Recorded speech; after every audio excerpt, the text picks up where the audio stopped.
नमस्कार, आप देख रहे हैं भारत एक्सप्रेस और मैं हूं आपके साथ आंचल मित्तल।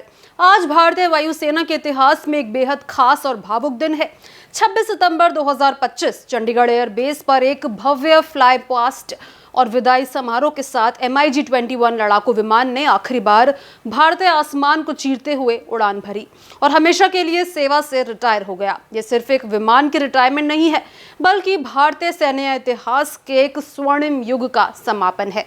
MiG-21 वो नाम जिसने दशकों तक भारत की वायु शक्ति को परिभाषित किया।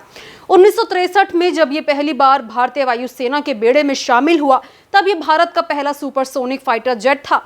उस समय इसकी एंट्री ने भारत को एशिया की अग्रणी वायु शक्तियों में लाकर खड़ा कर दिया। MiG-21 ने 1965, 1971 और 1999 के कारगिल युद्ध में दुश्मनों के दांत खट्टे कर दिए। लेकिन सबसे चर्चित घटना 2019 की है, जब बालाकोट एयर स्ट्राइक के बाद पाकिस्तान से बढ़ते तनाव के बीच भारतीय विंग कमांडर अभिनंदन ने MiG-21 बाइसन से उड़ान भरकर पाकिस्तान के F-16 फाइटर जेट को मार गिराया। ये दुनिया में पहली बार हुआ था जब किसी F-16 को MiG-21 ने ढेर किया हो। यह आवाज की गति से भी तेज उड़ सकता था। इसी वजह से इसे फाइटर जेट नहीं बल्कि स्काई रॉकेट कहा जाता था। भारत ने कुल करीब 1200 MiG-21 विमान खरीदे और इस्तेमाल किए। ये विमान भारतीय वायुसेना की रीढ़ बन गए थे, लेकिन समय के साथ इसकी तकनीक पुरानी होती गई, दुर्घटनाएं बढ़ने लगी और इन्हें उड़ता ताबत भी कहा जाने लगा।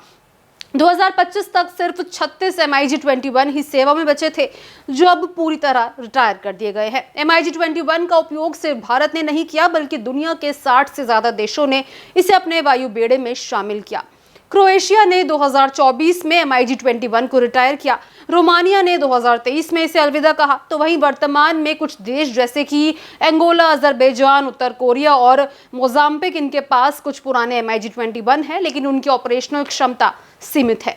MiG-21 की विदाई के साथ भारतीय वायुसेना की स्क्वाड्रन संख्या घटकर 29 रह गई है, जबकि जरूरत 42 स्क्वाड्रन की है। इस चुनौती से निपटने के लिए सरकार स्वदेशी तेजस Mk-1A और विदेशी राफेल जैसे विमानों की मदद से स्क्वाड्रन को भरने की योजना बना रही है।